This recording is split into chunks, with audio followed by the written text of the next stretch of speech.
사도행전 9장 23절로 43절까지입니다. 읽습니다. 시작. 여러 날이 지나매 유대인들이 사울 죽이기를 공모하더니 그 계교가 사울에게 알려지니라. 그들이 그를 죽이려고 밤낮으로 성문까지 지키거늘 그의 제자들이 밤에 사울을 광주리에 담아 성벽에서 달아내리니라.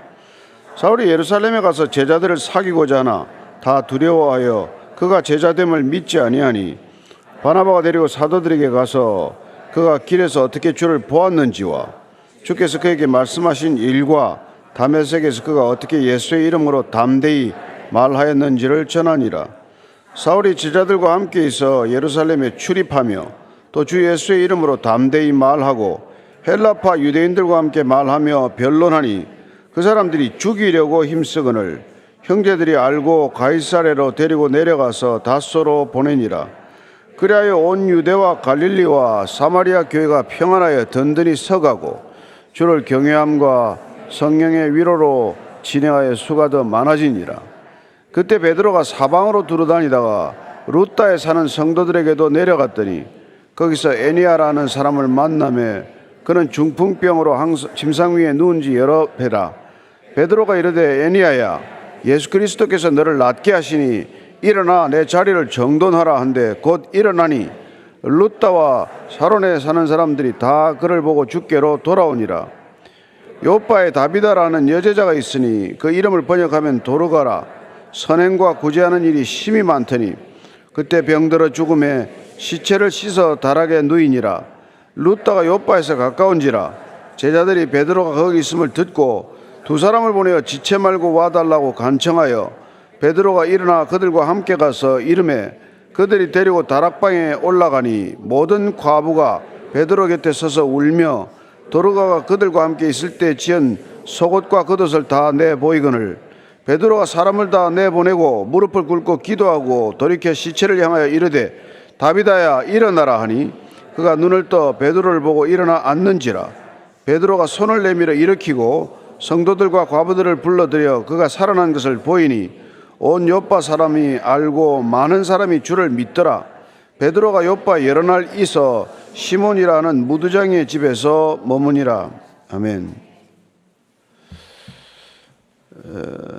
사도행전을 보거나 이렇게 우리가 복음서를 통해서 알 수 있는 것은 예수님께서 제자들을 부르시고 그분께서 말씀하시기를 내가 곧 길이요 진리요 생명이라고 말씀하십니다. 그분이 길입니다. 따라서 예수님을 따른다는 것은 그분의 길, 그분과 함께 가는 길, 그분이 길이신 그 길을 가는 것이죠. 그 길은 어떤 길입니까? 결국은 구원의 길이요, 결국은 사람 살리는 길이라는 것을 알게 됩니다.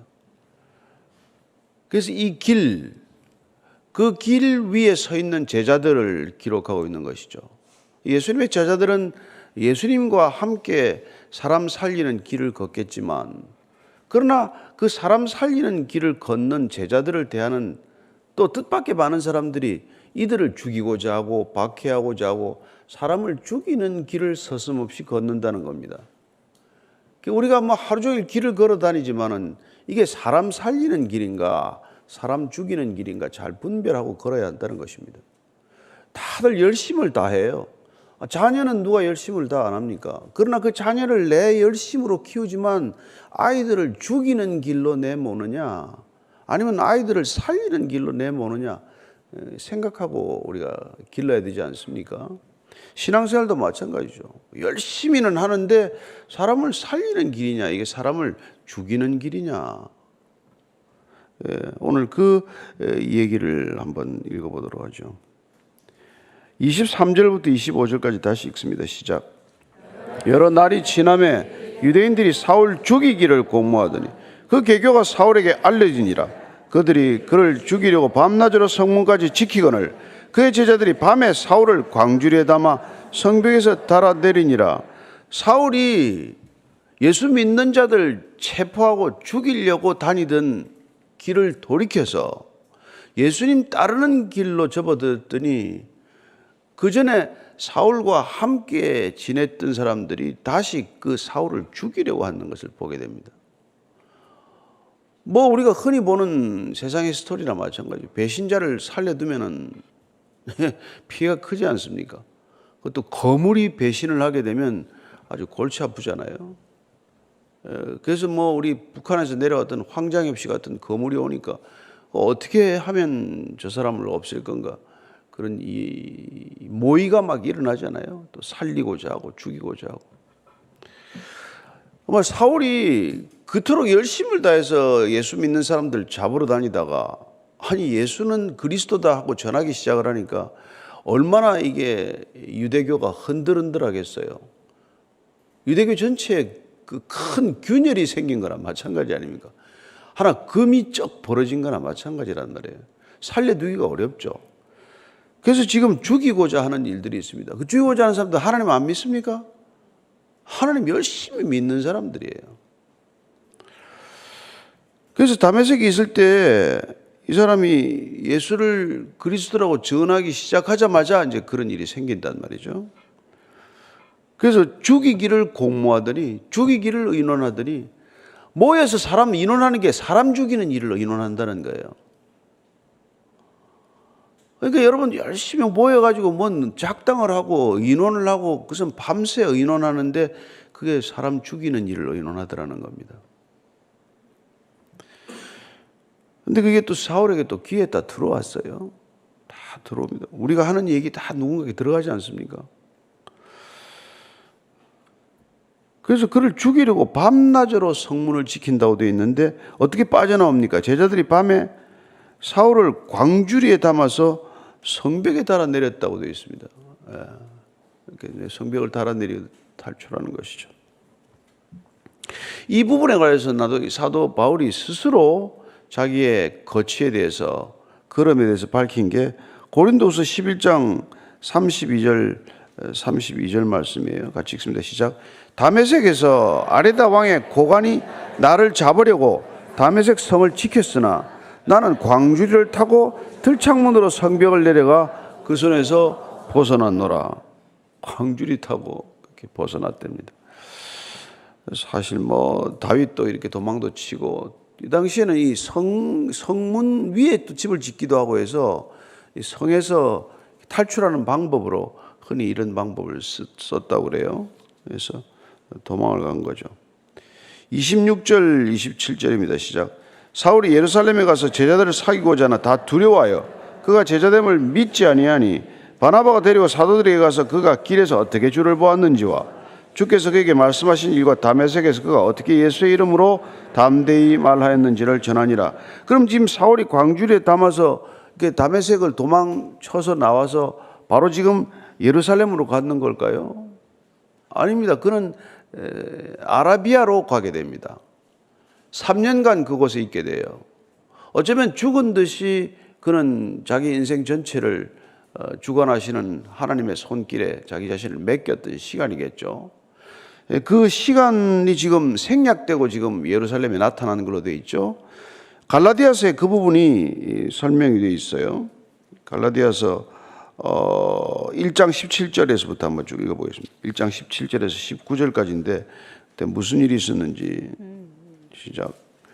또 나보다도 먼저 사도된 자들을 만나려고 예루살렘으로 가지 아니하고 아라비아로 갔다가 다시 다메섹으로 돌아갔노라.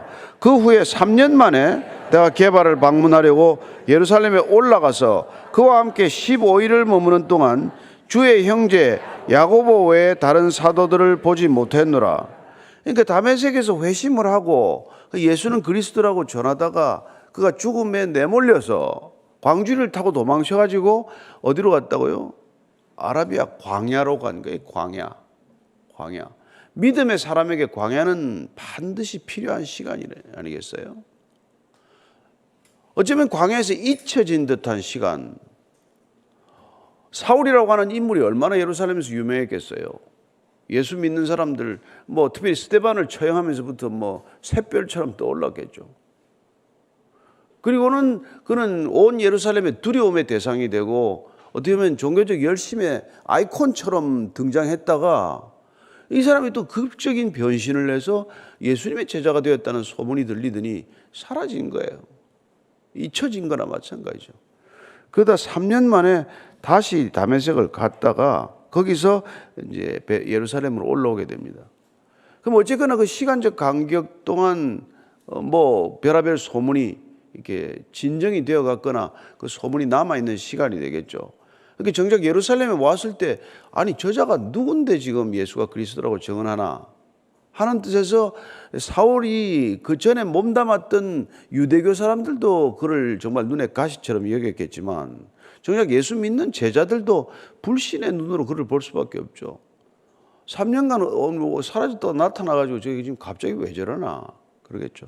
그 간극을 메워주는 사람이 오늘 바나바라는 사람이 등장해요. 바나바는 앞에 어떤 사람으로 등장했습니까? 구브로 출신인데 자기의 밭을 팔아서 전 재산을 사도들의 발 앞에 두었던 사람 아닙니까? 그런데 이제 이 바나바의 또 하는 행동 때문에 뭐 아나니아와 삽비라 부부가 또 죽음을 맞는 사건이 기록이 되어 있죠. 어쨌든 바나바라는 이름은 위로의 아들이라는 뜻이에요. 위로와 권면이 아주 그냥 몸에 익은 사람이기 때문에 그런 이름을 붙였겠죠. 또 그런 이름으로 불렸겠죠. 어쨌든 바나바가 누군가를 위로하고 격려하고 세워주는 역할을 하더니 이 사울이라고 하는 사람이 받아들여지지 않자 사도들한테 예수님의 사도들한테 직접 소개하고 이 사람이 이 변화가 이 개종이 진심이다. 이걸 반복해서 얘기해 주는 역할을 하는 거예요. 이거 쉬운 일 아니잖아요. 뭐 평판이 좋은 사람을 소개하는 거야 쉽지만 평판이 워낙 나쁜 사람을 이 사람을 소개해서 어떤 사람이라고 내가 보증하듯이 얘기하는 건 쉽지 않은 일이지만 바나바는 그런 역할을 했다는 거예요. 바나바가 데리고 사도들에 가서 이런 일을 했습니다 하고 전하는 바람에 그가 보름 동안 예루살렘에 있으면서 사도들을 만나는데 다 만나주질 않은 걸 알 수가 있어요. 보니까 자기 갈라디아서에서 내가 예수님 동생 야고보밖에 안 만났다. 나를 만나주지도 않더라. 그런 섭섭함이나 마찬가지. 28절에서 30절까지입니다. 시작. 사울이 제자들과 함께해서 예루살렘에 출입하며 또 주 예수의 이름으로 담대히 말하고 헬라파 유대인들과 함께 말하며 변론하니 그 사람들이 죽이려고 힘쓰거늘 형제들이 알고 가이사랴로 데리고 내려가서 다소로 보내니라. 이 사울이 이제 예루살렘에 있는 동안 이렇게 성전을 출입을 하고 하면서 또 예수의 이름을 담대히 증언하니까 헬라파 유대인들, 디아스포라 유대인들, 그 유대교에 들어와 있는 사람들이 또 죽이려고 이제 또 눈에 불을 켠단 말이에요. 있을 수가 없는 거예요. 이게 여러분 갑자기 뭐 타종교를 믿다가 온다든지 하면은 이런 일들이 일어난단 말이에요. 또 예수 잘 믿겠다고 갑자기 한번 뭐 열심을 내면 이미 믿은 사람들은 또 눈에 가시처럼 여기고 말이에요. 그 꼴불견이네. 뭐 믿으면 좀 점잖게 믿지. 뭐 지만 예수 믿나? 뭐 늘 이런 일들이 따라다니는 거예요. 여러분 교회를 누가 하나 시작하면 그 옆에 사탄이 그 교회 다른 교회 또 짓는다는 말 들어봤습니까? 그만큼 영적인 일은 여러분 우리가 생각하는 것보다 훨씬 치열한 전장터라는 걸 기억하셔야 합니다. 예수 누가 하나 잘 믿겠다고 하면 난리가 법석이 나는 거예요. 그렇지 않아요? 오죽하면 기도하는 교회 위에는 그렇게 마귀떼가 새까맣게 앉아있다고 그러겠습니까? 이렇게 시끄러운 일이 생긴단 말이에요. 그리고 꼭 이상한 사람이 나타나요. 부흥하는 교회는. 뭐 원래 조용한 교회는 뭐 자기들끼리 잘 먹고 잘 사니까 그냥 조용히 지내지만 예수 잘 믿겠다고 하는 사람이 자꾸 생기면은 꼭 이상한 사람이 찾아와서 이상한 일을 저질러요. 뭐 옛날에 뭐 와서 뭐 고개를 딱 돌리고 앉아있는 사람이 없나? 어떤 사람 성도가 옷을 훌떡 벗어가지고 온 교회를 뒤집어 놓질 않나? 또 어떤 사람 앞에 앉아가지고 아멘 아멘 아멘 하고 또 앉아있질 않나? 이거 별일이 다 있습니다 여러분. 그죠? 잘 믿어서 하는 게 아니에요. 설교 못하게 하려고 방해하는 거지. 우리 교회는 그거 없었지만 다행인데. 하여튼 이 죽이려고 애쓴다. 아니 뭘 애쓸 게 없어서 사람을 죽이려고 애를 씁니까? 살리려고 애를 써도 사실 이게 살기가 힘든 세상인데 사람 죽이겠다고 애를 쓰는 사람이 수없이 많단 말이에요. 여러분 정치권에서는 서로 못 죽여서 저런 안달을 하고 사는 게 저게 정상적인 사람들입니까? 백성들이 지금 살기가 이렇게 힘이 든데 말이죠. 그래서 그러니까 그때 누가 구합니까? 형제들이 알고 가이사랴로 데려갑니다.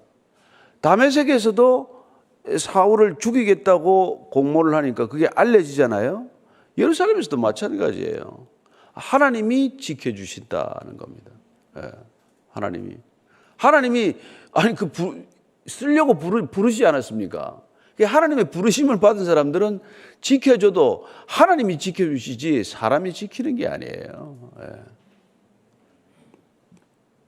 그러니까 안심하고 일하다가 안심하고 죽으면 돼요. 예. 쓸 만큼 쓸면 데려갈 테니까.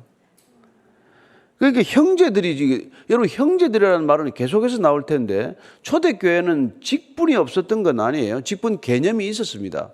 그래서 사도요, 전도자요, 장로요, 뭐 집사요 하는 표현들이 있었지만 그걸 호칭으로 쓰지 않았어요. 호칭은 그야말로 형제, 자매만 서로를 부르는 호칭이었단 말이죠. 그러니까 그게 뭐 오늘날처럼 직분으로 부르는 그런 교회가 아니었다는 것을 기억하십시오. 우리가 뭐 주 안에서 형제 자매된 것으로 충분합니다 라고 우리가 자꾸 선포하고 가족 형제님 자매님 이제 부르게 하니까 문제는 30대 형제가 70대 형제한테 자꾸 형제님 하니까 좀 기분이 나쁜 게 이제 문제가 생기는데, 그럴 때는 좀 점잖게 부르고 꼭 그렇게 또 안 불러도 되잖아요. 20대 처녀가 70대 할머니한테 자매님 하면 이게 조금 듣기가 좀 뭐 거석하잖아요. 그러니까 그런 건 좀 지혜롭게 해야 될 필요가 있지만, 그러나 교회가 이 형제 자매됨이 가장 근본이라고 하는 것들을 이 호칭 속에 담아낸 게 초대교회란 말이죠. 어떤 관계든 형제요, 자매다, 패밀리다, 가족이다 하는 이 개념을 놓치지 않았던 것이죠. 직분으로 부르면 어떻게 보면 기능적 조직과 제도성이 강화되지만 형제요, 자매만 있는데 거기 뭐가 그렇게 일 중심의 어떤 그런 조직이 되겠어요. 그렇지 않아요? 그래서 사실 형님, 언니, 뭐 동생 이런 거 참 좋은 건데 이게 자꾸 문제가 된 게 조폭들이 이걸 쓰니까 같이 쓰기가 좀 이상해져서 그런 거지. 그들은 안정은 형님 하니까 같이 쓰기가 좀 그래서 그렇게 돼. 사실 좋은 건 아닙니까? 형님, 동생이. 뭐 저한테도 막 문자 와요. 뭐 형님 잘 계십니까? 그러는데. 그래서 갈라디아서 1장 21절을 보면 한 번 더 보면은 이렇게 되어 있어요. 갈라디아서 1장 21절 한번 보겠습니다. 예. 그 후에 내가 수리아와 길리기아 지방에 이르렀으니, 그 후가 뭐냐면 이게 이제 다시 가이사랴로 빼돌렸다가 이 형제들이 사울을 다시 어디로 보낸다고요? 다소로 보내는데, 다소가 길리기아 지방의 주도란 말이에요. 시리아 위쪽이 길리기아예요. 그 길리기아 다소가 사울이 태어났던 곳인데, 너 이제 고향에 좀 가 있어라 이렇게 된 거라는. 그 길이 10년 됩니다.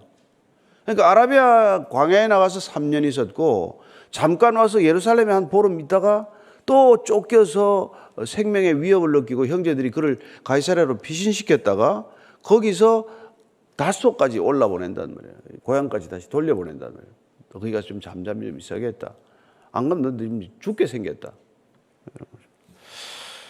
어쩌면 그러나 하나님께서는 그를 다시 10년 동안, 이곳에 10년의 기록은 잘 나와 있지 않아요. 다소에서 뭘 했는지. 나중에 바나바가 안디옥 교회를 시작하면서 안디옥 교회 담임 목사로 청빙을 하러 다시 다소로 가는 걸 보게 됩니다.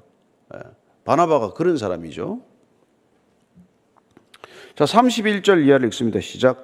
그리하여 온 유대와 갈릴리와 사마리아 교회가 평안하여 든든히 서가고 주를 경외함과 성령의 위로로 진행하여 수가 더 많아지니라. 우리가 소위 말하는 교회 성장이 어떻게 일어나고 있는지를 알 수 있는데, 그 유대 갈릴리와 사마리아 교회가 평안해졌다. 교회가 샬롬을 누리게 되었다는 것입니다. 교회에 샬롬이 있기 때문에 교회가 사람들이 찾는 사람이 늘어나는 거예요. 여러분, 교회 싸우는데 누가 교회 찾아옵니까? 교회가 머리 아픈데 왜 와요? 세상에 없는 샬롬, 하나님과의 화해가 일어난 사람들이, 사람과 사람 간의 수평적인 관계 회복이 일어나는 것, 그 샬롬이 있기 때문에 교회가 든든히 서간단 말이에요.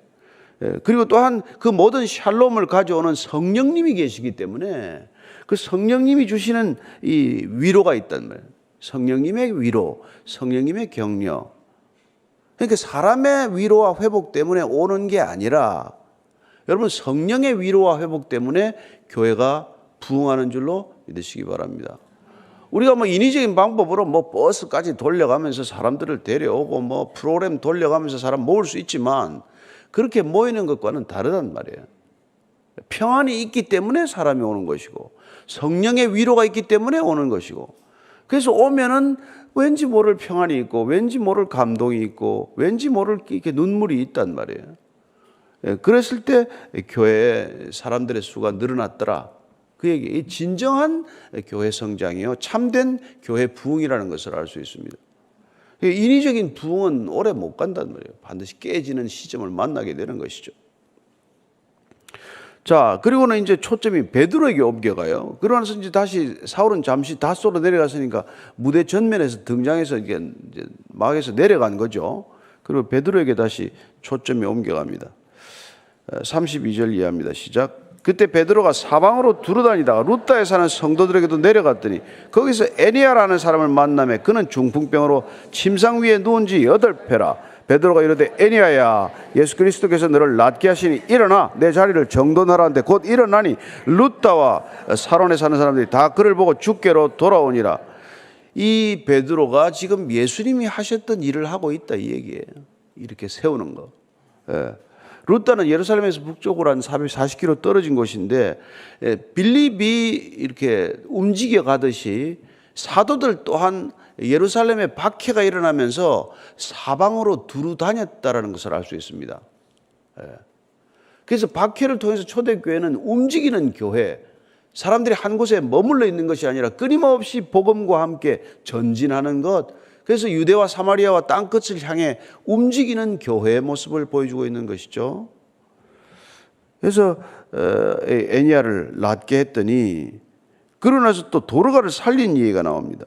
요바에 다비다라는 여제자가 있으니 그 이름을 번역하면 도르가라. 선행과 구제하는 일이 심히 많더니 그때 병들어 죽음에 시체를 씻어 달하게 누이니라. 루다가 요바에서 가까운지라 제자들이 베드로가 거기 있음을 듣고 두 사람을 보내어 지체 말고 와달라고 간청하여 베드로가 일어나 그들과 함께 가서 이름에 그들이 데리고 다락방에 올라가니 모든 과부가 베드로 곁에 서서 울며 도르가가 그들과 함께 있을 때 지은 속옷과 겉옷을 다 내보내거늘.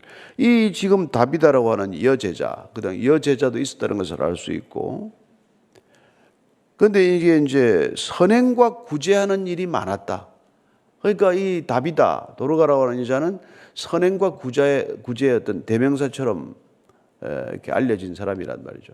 많은 구제를 냈고 그렇게 했더니 병들어서 죽었는데 사람들이 매장을 안 해요. 당장 매장을 해야 되는데 매장을 안 하고 시신을 씻어서 다락에 누워놨어요.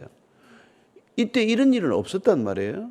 죽으면 빨리 매장하는 게 보통 통상적인 관행인데 그 시신을 깨끗이 씻어 다락에다가 누워놓고는 그 가까운 지금 루다에 베드로가 있으니까 에니야를 일으킨 그 베드로를 데려옵시다.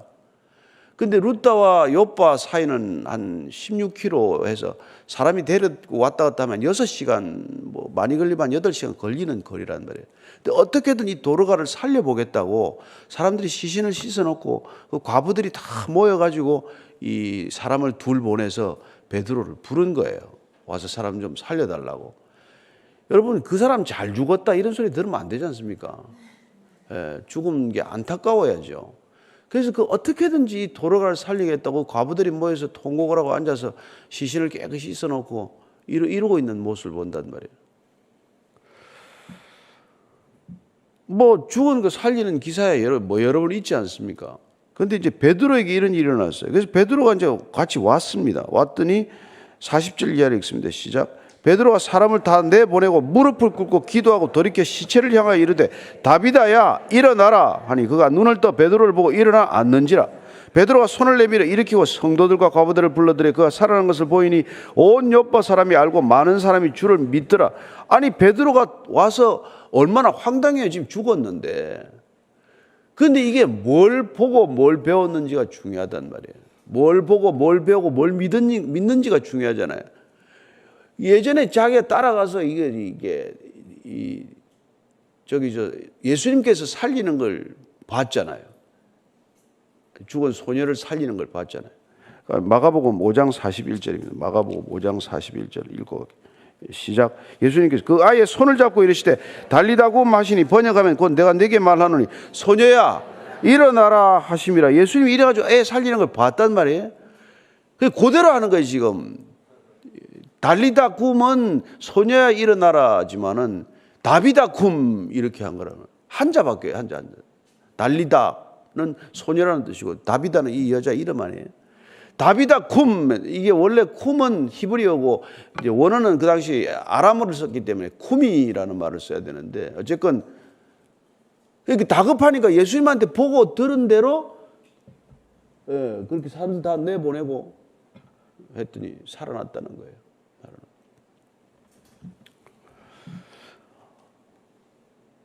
참 놀랍죠. 그래서 다비다 쿰이라는 말을 또 자기가 쓴 거예요. 이게 부지불식간에 이게 이런 일이 일어난 거예요. 그랬더니 진짜 살아서 일어난 거예요. 그래서 베드로를 보고 일어나 앉으니까 베드로가 손을 내밀어서 그때 붙들고는 이제 과부들과 그 온 사람 다시 다 불러들여서 이런 놀라운 일이 일어났더니 그래서 42절 온 요파 사람이 알고 많은 사람이 주를 믿었더라.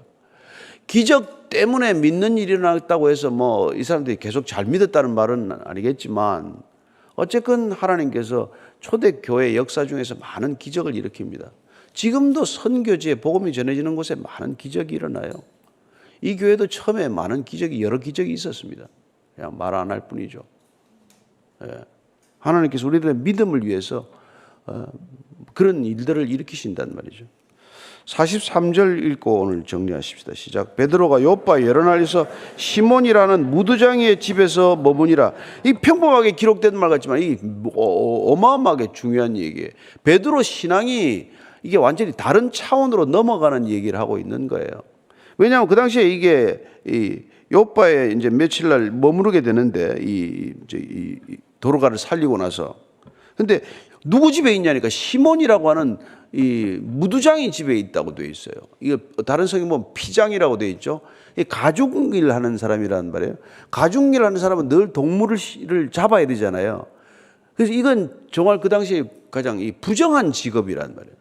가까이 해서는 안 되는 사람인데 베드로가 지금 그 집에 들어가서 유숙하면서 사역을 했다는 거예요. 왜요? 좀 좋은 집에 있을 수도 있겠죠. 그러나 가장 사람들이 싫어하고 어떻게 보면은 하는 거 어떻게 보면 여리고성의 삭개오 집을 아무도 안 갈 때 예수님이 갔듯이 이 무두장이 시몬의 집을 누구나 끌어야 하는데 베드로가 가서 그 집에 머무르면서 사역을 했다는 것은 베드로의 신앙의 편견이 깨어지고 있다는 뜻이고 앞으로 10장에 가서 고넬료를 만나는 사건이 준비되는 어떤 그런 서막이기도 하다는 것입니다. 신앙이 어떤 벽을 허물어 가는지 우리의 믿음이라고 하는 것들이 어떤 관계의 장애물들을 제거해가는 것인지 이걸 보게 하는 것이죠. 이런 장애물들이 허물어질 때 복음은 끊임없이 전진해 나가는 것을 우리에게 보여주고 있는 것이죠. 오늘 기도할 때 우리도 그런 편견이 깨어지게 하여 주옵소서. 사람 볼 때 우리는 한눈에 내가 보면 압니다. 몰라요 여러분. 한눈에 알기는 뭘 알아요. 그런 편견에서 자유롭게 하여 주옵소서. 한번 그렇게 한번 기도하십시다. 하나님 아버지, 참 예수 믿는다고 하면서도 저희들은 오히려 믿음이라는 편견을 갖고 있는지도 모르겠습니다. 그래요, 저 사람은 믿음이 좋다 안 좋다, 저 사람은 신앙이 있다 없다, 저 사람은 기독교도다 아니 타종교다, 늘 이런 잣대를 가지고 사람을 바라보는데 하나님, 어떤 직업을 가졌건 어떤 성별이건 어떤 국적이건 편견 없이 사심 없이 사견 없이 사람을 보는 투명한 눈을 갖게 하시고 그리스도의 눈을 갖게 하시고 그리스도의 심장을 갖게 하시고 그리스도의 손과 발이 되게 하여 주시옵소서. 하나님 아버지, 오늘도 주님께서 우리를 편견 없이 이렇게 세워주셨사오니 주님께서 우리를 대해주셨듯 우리를 환대하셨듯 그렇게 오늘도 누군가를 편견 없이 바라보며 사심 없이 대하며 그를 환대하는 하루가 되게 하여 주옵소서. 이제는 십자가에서 당신 전부를 주셔서 우리를 환대하신 우리 구주 예수 그리스도의 은혜와 또한 예수 믿는 자들 환대로 받아주시는 아버지의 사랑과 날마다 우리의 편견의 벽을 허물어버리고 사람들을 사견 없이 바라보게 하고 환대의 길로 인도하시는 성령님의 부르심이 오늘 하루도 걸어가면서 사람들을 그리스도의 심장으로, 그리스도의 눈으로, 그리스도의 시선으로, 그리스도의 손과 발로 대하기를 원하는 이 자리에 고개 숙인 참된 그리스도의 지체들 위해, 참된 예수님의 형제 자매들 위해 지금부터 영원까지 함께 하시기를 간절히 축원하옵나이다. 아멘.